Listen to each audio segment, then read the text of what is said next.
I died. I remember the moment my soul left my body, weightless, as if all the pain and burdens of the world had vanished. But what awaited me on the other side was not an endless black void or oblivion. It was a horrifying truth about this world, about America, about white people and their poverty. I was a Black woman. All my life, I had heard countless stories about injustice, suffering, and struggle. But never did I imagine that when I stood before Jesus, I would witness an entirely different truth about poverty, a truth no one dared to speak. He looked at me, his eyes filled with love, but also a solemn understanding. And then, he showed me things beyond imagination. Poverty was not just a matter of money. It was something that corroded the soul, an invisible shackle that both the rich and the poor could be trapped by. But the most shocking revelation was the reason why white people suffered, a reason they themselves did not even realize. Have you ever thought about poverty in a completely different way? Do you dare to face the truth I am about to reveal? If you're ready, leave a comment. Do you truly understand poverty? I will share with you what Jesus revealed, and it may change the way you see the world forever. I remember the exact moment my world went black. 1 second, I was gripping the steering wheel, my heart pounding as the headlights of an oncoming truck filled my vision. The next, everything faded. No pain, no fear, just silence. Then suddenly, I was awake, but not in my body. I was floating, hovering above the wreckage, watching the chaos unfold beneath me. I saw the crumpled metal of my car, the shattered glass reflecting the flashing red and blue lights. I saw people running, their voices frantic, though their words felt distant, muffled, like I was hearing them through water. And then I saw myself. There I was, Julia Williams, a single mother from Kenya, lying lifeless on the cold pavement. A paramedic knelt beside me, shouting something I couldn't make out as he pressed his hands hard against my chest. Another was holding defibrillator paddles, ready to shock my heart back to life. I knew they were trying to save me, but strangely, I wasn't afraid. I wasn't desperate to return. Instead, I felt an overwhelming peace, a kind of serenity I had never known in my entire life. The burdens I had carried for so long, the struggles of raising my child alone, the endless weight of responsibility, they all dissolved. It was as if I had stepped out of a heavy, worn-out coat I never realized I had been wearing. I wasn't alone either. I could feel a presence, something vast and loving, something beyond words. It didn't speak, yet I understood everything it wanted me to know. It told me that I was safe, that I was loved, that my time on Earth wasn't over yet, but before I returned, I needed to see something. In an instant, everything shifted. I was no longer floating above the accident scene. Instead, I was surrounded by light, warm, golden, infinite. At first, there was nothing but light, soft, glowing, endless. It wasn't just something I saw, I felt it. It pulled me in, wrapping around me like the warmest embrace, filling every part of me with a peace so deep, so pure, that I forgot I had ever known fear. I wasn't floating anymore. I was moving, drawn forward by something beyond my control, yet I wasn't afraid. Ahead of me, a tunnel of light stretched into eternity. It was alive, pulsing with an energy that spoke without words. Somehow, I knew. If I stepped into it, everything would change forever. And I wanted to. Every fiber of my being longed to move forward, to step fully into that warmth, to let go of everything I had ever known. Then I saw him, Jesus. There are no words to truly describe what it felt like to be in his presence. He wasn't just standing there. He was radiating love, power, authority. It wasn't the kind of love I had experienced on Earth, the kind that comes with conditions or expectations. His love was absolute. It saw every flaw, every mistake, every burden I had ever carried. And yet, I was still completely and utterly accepted. I fell to my knees, not because I was forced to, but because it was the only thing that made sense in that moment. Before him, I wasn't just Julia Williams, the single mother struggling to make ends meet. I wasn't just the woman who had been in a terrible accident. I was known, completely, deeply, eternally known. And then he spoke. "Julia," he said, his voice both gentle and unshakable, "you have been chosen. Chosen? The word echoed inside me, and for the first time since I had left my body, I felt something close to fear. Chosen for what? He must have seen the questions racing through my mind because his gaze softened. There are things you must witness, truths that must be shared. My heart pounded, but not with fear anymore, with purpose. I didn't know what he was about to reveal, but I knew it mattered. I knew that whatever I saw, whatever I learned, it wasn't just for me. It was for everyone. One moment, I was standing in the radiant light of Jesus' presence, feeling the overwhelming peace of his love. The next, the world around me shifted. It was as if an unseen force had lifted a veil, and suddenly I was no longer in that warm, glowing realm. Instead, I was seeing, not with my eyes, but with something deeper. Before me stretched vast cities, each one familiar, yet strange in the way I was being shown them. New York, London, Nairobi. I recognized them instantly, their towering skyscrapers, their dazzling lights, their streets pulsing with life. But as I looked closer, my heart clenched with something I hadn't expected. Beneath the surface of all that wealth, all that movement, all that power, there was a darkness. I saw people, thousands, millions of them, walking through their daily lives. Faces staring at phones, fingers typing furiously on keyboards, hands clutching designer bags and luxury coffee cups. They had everything, and yet they had nothing. Their eyes were empty, their shoulders slumped, not from physical exhaustion, but from something much deeper.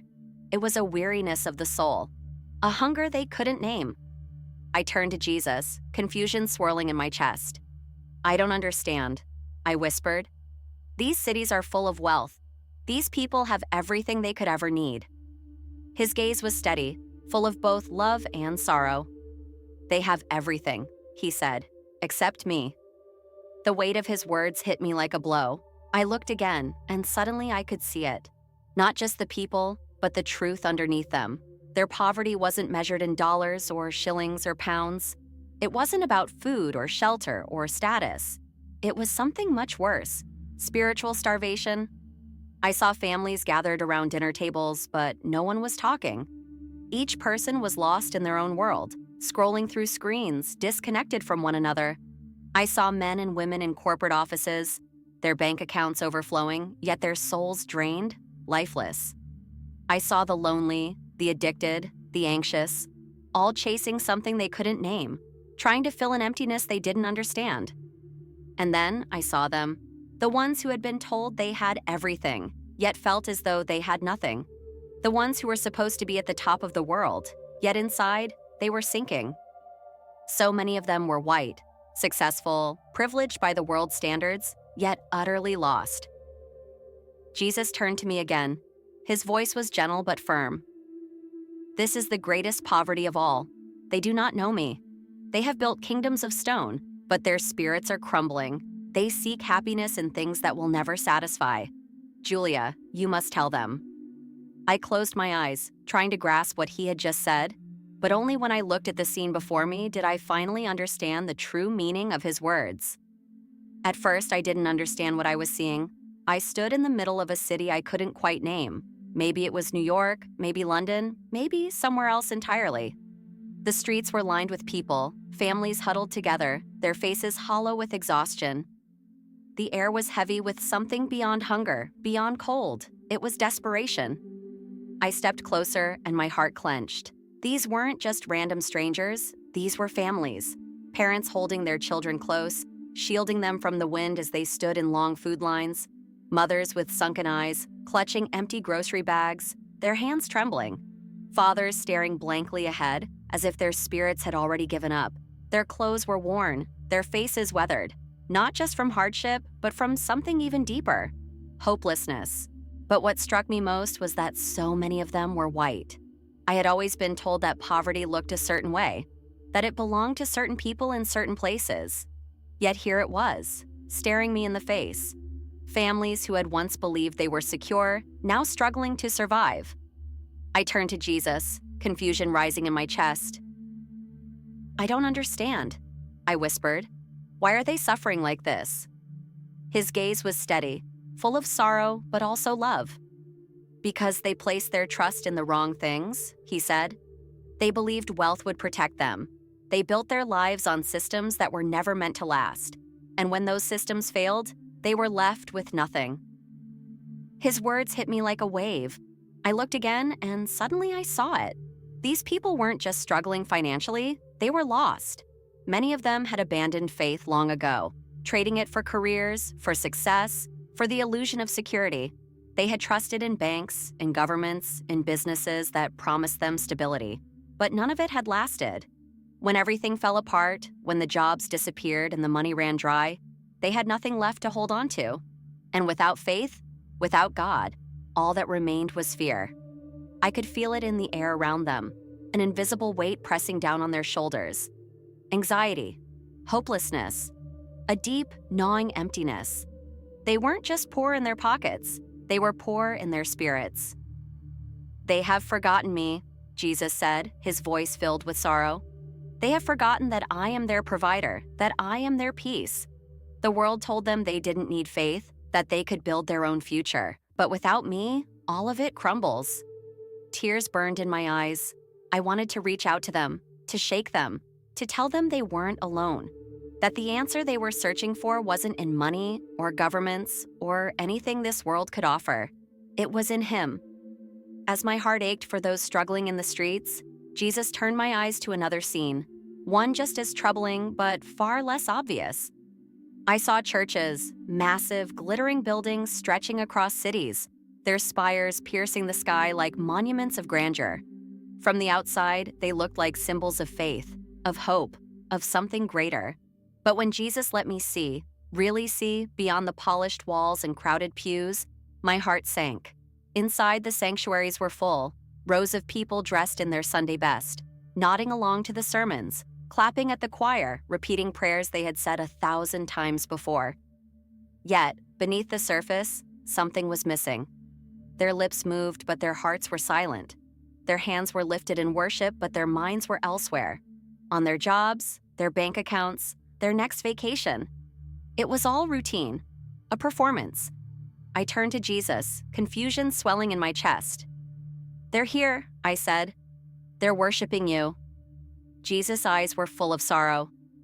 "They believe they are," he said softly, "but their faith has become a ritual, not a relationship." His words hit me hard. I looked again, and suddenly I could feel what he meant. The emptiness in the air, the way so many were just going through the motions, convincing themselves they were close to God when, in truth, they had drifted far away. And then I saw the preachers. Men and women standing on grand stages, dressed in fine suits, their voices booming through expensive sound systems. Their words were polished, powerful, persuasive, but their message, it was all about blessings, about favor, about how God wanted His people to be rich, successful, powerful. I watched as the congregation hung on every word, eyes shining with hope. Not for spiritual growth, not for wisdom or closeness with God, but for more wealth, more success, more comfort. I turned back to Jesus, the weight of what I was seeing pressing down on me. "Isn't prosperity a blessing?" I asked hesitantly. "Didn't you say you came to give life, and life more abundantly?" Jesus nodded, but his expression remained solemn. "Abundance was never meant to replace me," he said, "but for many, it has." And then he showed me something even more terrifying. I saw people who had everything. Big houses, luxury cars, thriving businesses, the kind of lives others envied. Yet inside, they were empty. Their marriages were cold, their children distant. They tossed and turned at night, plagued by anxieties they couldn't name, fears they couldn't silence. They had climbed the ladder of success, only to find it leaning against nothing. "They are trapped," Jesus said. The words sent a chill down my spine. Trapped? But they have everything. Jesus looked at me, and in his eyes, I saw a depth of sadness I couldn't comprehend. "That is their prison," he said. "They do not realize that what they chase has chained them." I watched as more visions unfolded before me. People working endlessly, never satisfied, chasing promotions, bigger houses, better cars, always believing the next thing would fill the ache inside them. They prayed for God's blessings, Yet the more they received, the further they drifted. "They no longer seek me," Jesus said. "They seek what I can give them." I felt my chest tighten. It was true. So many of them didn't love God. They loved the idea of Him blessing their plans, making their lives easier, multiplying their wealth. Their prayers weren't about surrendering to His will. They were transactions. "God, if I serve you, will you give me what I want?" And when they didn't get it, doubt crept in. Faith wavered. Some left the church, convinced God had abandoned them. Others doubled down, giving more, praying harder, believing if they just followed the right formula, their breakthrough would come. "They are not free," Jesus continued. "They are in bondage to the very things they believe are signs of my favor." Tears welled in my eyes. I had never thought of it that way. We always assume bondage looks like addiction, like poverty, like suffering. But what if it also looked like comfort? Like a life so full of things that there was no longer room for God? I turned to Jesus, my voice barely above a whisper. "What happens to them?" His face was full of love, but also urgency. "Some will wake up," he said. "They will realize that no amount of wealth, no earthly success will ever satisfy their soul. They will turn back to me, and they will find true peace." His voice grew heavier. "But many will not. They will chase more until their last breath, never realizing they had everything they needed in me all along." The weight of those words crushed me. I wanted to reach out, to shake them, to scream, "Stop! Look at what you're doing. Look at what you're losing." But as I looked deeper, Jesus showed me that the chains of materialism were not the only prisons holding His people captive. There was another, just as destructive, just as painful. I saw it all so clearly: the walls, the invisible lines, the silent but undeniable divisions. They weren't physical barriers, but they were just as strong, just as unyielding. I saw communities split down racial lines, neighbors living side by side yet worlds apart. I saw churches where people worshiped under the same roof but in separate corners of their hearts. The divisions were subtle sometimes: a look, a hesitation, an unspoken rule about who belonged where. Other times, they were bold and undeniable. Anger, resentment, entire congregations split in two, not by doctrine, but by the color of their skin. I turned to Jesus, my heart aching at the sight. "Why is it still like this?" I asked. "Haven't we moved past this?" Jesus' face was filled with both sorrow and love. "The enemy thrives in division," he said. "He whispers lies into hearts, planting seeds of fear, of resentment, of superiority. He convinces my children that they are different, that they are separate, that they cannot truly love one another." His words sent a chill through me because I knew they were true. I had seen it, felt it, even been a part of it in ways I hadn't fully realized until now. Then he showed me something even more heartbreaking. I saw people in pain, isolated, misunderstood, judged not by their hearts but by their skin. I saw white believers struggling to understand the wounds their brothers and sisters carried. I saw people of color carrying burdens too heavy to bear alone, yet afraid to ask for help. I saw silence where there should have been healing conversations. I saw fear where there should have been love. And then I saw the churches. Some were trying. They preached unity. They spoke about love. But too often, it stayed on the surface. The hard conversations weren't happening. The deep wounds weren't being acknowledged. And so the cycle continued. Divisions not just in society, but in the very places meant to represent the love of God. Tears burned in my eyes. "Lord," I whispered, "why can't they see?" Jesus looked at me, his expression full of both sorrow and hope. "Because they have believed the lie that they are different," he said, "that their struggles are separate, that their battles do not affect one another. But the truth is, the body of Christ cannot be divided. When one part suffers, the whole suffers. When one part is strong, the whole is strong." And then, he showed me something else, a vision of what could be. I saw people, black, white, brown, every shade, standing together in prayer. I saw hands clasped, voices lifted, barriers broken. I saw people listening to each other, truly hearing each other, not dismissing pain or avoiding hard truths, but embracing them with love. I saw churches that looked like heaven, diverse, unified, filled with the presence of God because there was no room for division, no space for the enemy's lies. I saw people supporting each other, not just in words, but in action, walking together, bearing each other's burdens, standing up for one another in ways that shook the very foundations of the enemy's plans. It was beautiful. It was powerful. It was the church as Jesus intended it to be. And then the vision faded and I was back in his presence. My heart was pounding. I had seen both the brokenness and the healing, the reality and the hope, and I knew I had been sent back to tell the truth. The enemy wants us divided because a divided people are weak. A divided church is ineffective. But when we come together, when we refuse to let race, culture, or history keep us apart, when we truly love the way Jesus commanded us to, we become unstoppable. But the enemy's lies did not stop at division. As I stood in his presence, Jesus showed me something even more alarming. A deception so subtle, so all-encompassing, that people embraced it without question. At first, I didn't understand what I was seeing.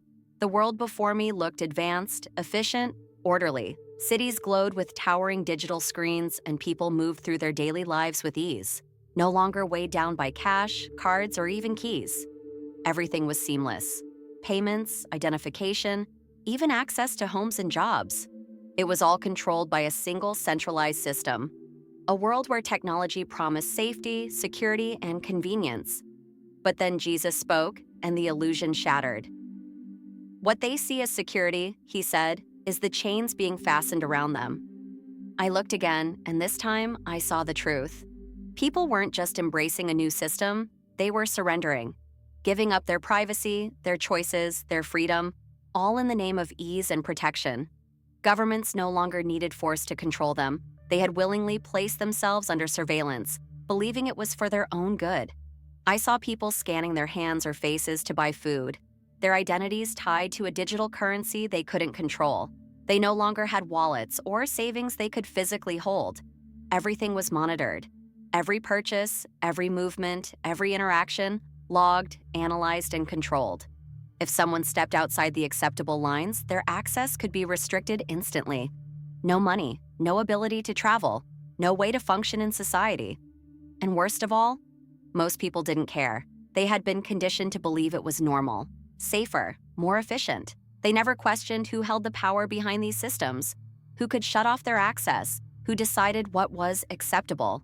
Fear had led them here. Fear of instability, fear of crime, fear of each other. They had traded true freedom for an illusion of peace. Jesus turned to me, his face filled with sorrow. They do not see the trap being set, he said. They believe they are in control, but they are walking willingly into deception.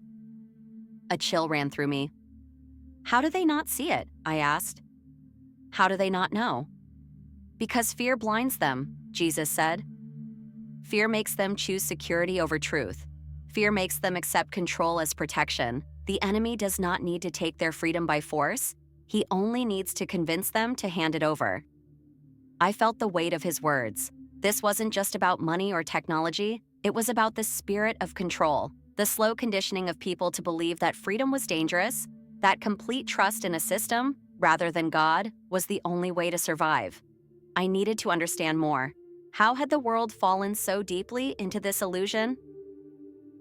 As I looked again, the scene before me changed, revealing the stark contrast between those who had everything and those who had nothing. I saw them, the wealthy and the poor, standing side by side, yet worlds apart. The rich lived in towering homes with high walls, their driveways filled with gleaming cars, their closets overflowing with designer clothes. Their bank accounts were full, yet their hearts were empty. They had everything the world promised would bring happiness, yet I could feel their loneliness, their silent suffering. And then there were the poor. Some barely had enough to eat, their faces etched with struggle, their bodies worn from years of labor and hardship. But even among them, I saw something unexpected: peace. Some of them had nothing by the world's standards, yet they had everything where it mattered most. Their faith was unshaken. Their trust in God was complete. Jesus stood beside me, his presence radiant, his eyes filled with both sorrow and love. "This is the great deception," he said. "Many believe that wealth will save them, that success will bring them peace. But it is not the riches of the world that bring life. It is faith. As he spoke, I saw visions unfold before me. I saw a businessman sitting alone in his office late at night, his head in his hands. His suit was expensive, his company successful, but his soul was starving. He had spent years chasing wealth, building his empire, believing that if he had enough, he would finally feel secure. But now, in the silence of his success, he realized the truth. None of it had filled the void inside him. I saw a woman living in a penthouse, staring out over the city skyline. She had followers, fame, influence, everything she had ever dreamed of. But she felt utterly alone, no matter how many people admired her online, no matter how luxurious her lifestyle was. She couldn't escape the emptiness that haunted her heart. Then I saw something else. Some of these people, these wealthy, successful, seemingly untouchable individuals, began to wake up. They had everything yet felt like they had nothing. And in their desperation, in their quiet moments of brokenness, they began to seek. Some of them picked up a Bible they hadn't touched in years. Some of them walked into churches, sitting in the back, hoping no one would notice them as they listened. Some of them whispered prayers for the first time in decades, not knowing if anyone was really listening, but hoping. And Jesus was listening. I saw him reaching out to them, calling them, waiting with open arms. And some, not all, but some, responded. They let go of the illusion that money could fix their souls. They realized that no amount of success could replace the presence of God. And in surrendering to him, they found what they had been searching for all along: peace. But then I saw the others, the ones who refused to wake up, the ones who clung to their wealth, believing that if they just had more, they would finally feel whole. They drowned out their emptiness with distractions, buying, consuming, achieving, chasing a peace that always stayed just out of reach. They knew something was missing, but instead of turning to God, they ran further into the world, hoping it would save them. Jesus sighed, his expression filled with deep sorrow. "They have made wealth their God," he said, "and no God of this world can ever satisfy the soul." I turned to him, my heart aching. "But what about the poor?" I asked. "Surely they suffer just as much?" Jesus nodded. "Yes. Poverty can break the spirit just as wealth can deceive it. Many who have little feel forgotten, abandoned, as if I do not see them. Some grow bitter, believing that if only they had riches, their problems would disappear. But the truth remains the same. Peace is not found in having or lacking. It is found in me." And then, he showed me something incredible. I saw a man who had nothing, not even a home to call his own. He was sitting on a bench, his clothes torn, his hands rough from years of hardship. But he was smiling. His eyes shone with something I recognized instantly: joy. He wasn't bitter. He wasn't angry at God for what he lacked. He had peace. Because he knew something the wealthy man in his office and the famous woman in her penthouse did not. God was enough. He had faced suffering, yes. He had known hunger, yes. But through it all, he had learned to trust. And because of that trust, no circumstance, no hardship, no lack of material wealth could steal his peace. "That is true abundance," Jesus said. My breath caught in my throat. I had never seen it so clearly before. Both the rich and the poor suffer. Some wealthy people realize their emptiness and turn to God, finding what their money could never buy. Some poor people cling to faith, knowing that true riches are not found in bank accounts, but in the presence of the Lord. But there are others, both rich and poor, who refuse to see. The rich chase a God that will never save them. The poor believe that money is the answer to their pain, and both remain trapped. But then, amidst these thoughts, a new vision unfolded before my eyes, a scene that made my heart tighten with fear. I stood in the presence of Jesus, his light surrounding me, but before I could say a word, the vision opened before me. What I saw made my heart pound with fear. The world I knew was unraveling. I saw banks collapsing, their doors shut, screens flashing red with error messages. People lined up outside, desperate to withdraw what little they had left, but their accounts were frozen. Panic spread like wildfire. The wealthy lost everything in an instant. Their fortunes vanished into thin air. Businesses closed overnight. Jobs disappeared. Governments struggled to maintain control, but their solutions only brought more chaos. And then, the food began to run out. I saw grocery store shelves wiped clean, people fighting over bags of rice and loaves of bread. Mothers wept as they held their hungry children. Farmers struggled to grow crops as the land turned against them. Droughts in some places, floods in others. Transportation halted, and what little food remained was hoarded by those in power. Cities fell into desperation. Fear gripped the world. People turned on each other, blaming, accusing, grasping for someone to save them. Leaders offered solutions, but they came at a cost. To receive help, people had to comply, sign away their freedoms, submit to new systems of control. And many did, willingly, believing it was their only way to survive. I turned to Jesus, my voice shaking. "Lord, how will your people endure this?" He looked at me with a deep, unshakable calm. "Did I not provide for my people in the wilderness? Did I not feed the 5,000 with just a few loaves and fish? I have not changed." And suddenly the vision shifted. Amidst the chaos, I saw something incredible. I saw miracles. I saw families sitting at empty tables, praying over what little they had, and before their very eyes, the food multiplied.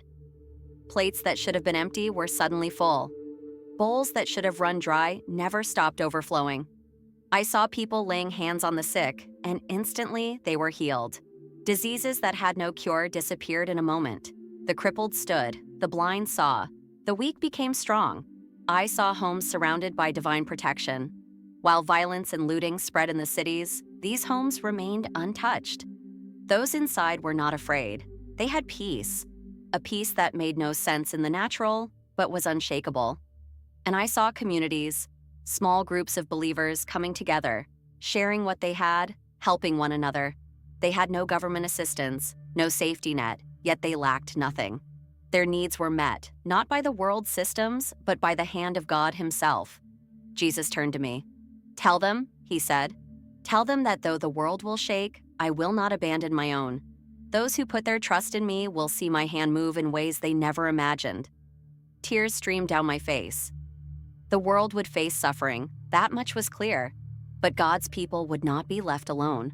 I looked again, and I saw some who refused to trust in God, even as miracles happened before them. Some still clung to fear, to their own efforts to save themselves.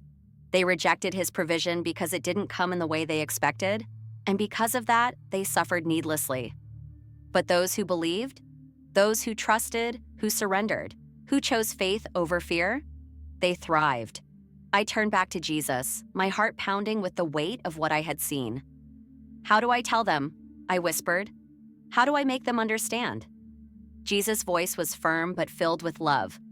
"Tell them not to be afraid," He said. "Tell them to prepare, but not in fear, to store up faith more than food, to seek my voice above the voices of the world, to stand firm when the world shakes, because I am with them." I took a deep breath, knowing what I had to do. I had seen what was coming. I had seen the fear, the suffering, the collapse of everything people had put their trust in. But I had also seen something greater, the power of God moving among those who trusted Him. And that is the message I was sent back to share. Fear will come, but it does not have to consume us. The world will shake, but we do not have to fall. Because those who trust in Jesus will not be abandoned. I have returned, but I am no longer the same person. What I have seen, what Jesus has revealed to me, is not just a warning, it is a wake-up call. The world is changing. What we once believed to be stable will collapse. What we relied on for security will disappear. Money, status, human systems, they will all be shaken. And when that happens, only one thing will remain unshaken: faith in Jesus. The days ahead will not be easy. There will be fear, challenges, and moments when you feel like everything is against you. But I tell you, do not be afraid, because God has promised, "I will never leave you nor forsake you." You can prepare in many ways, stocking up on food, saving money, making plans. But if your heart is not prepared, if your faith is not firmly rooted in God, then all those things will be meaningless. The question is, whose side will you stand on? Will you choose to trust the world or trust the one who created it? Will you let fear control you, or will you take the hand of Jesus and walk by faith? Comment, "I choose Jesus," if you believe He will never leave you. Like if you believe this message needs to be shared.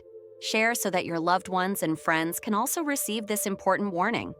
Subscribe to continue receiving messages from God so that every day you are not walking alone but with Him by your side. Time is running out. We are in the midst of a battle, not between people, but between light and darkness. But never forget, Jesus has already won, and those who put their faith in Him will never be abandoned.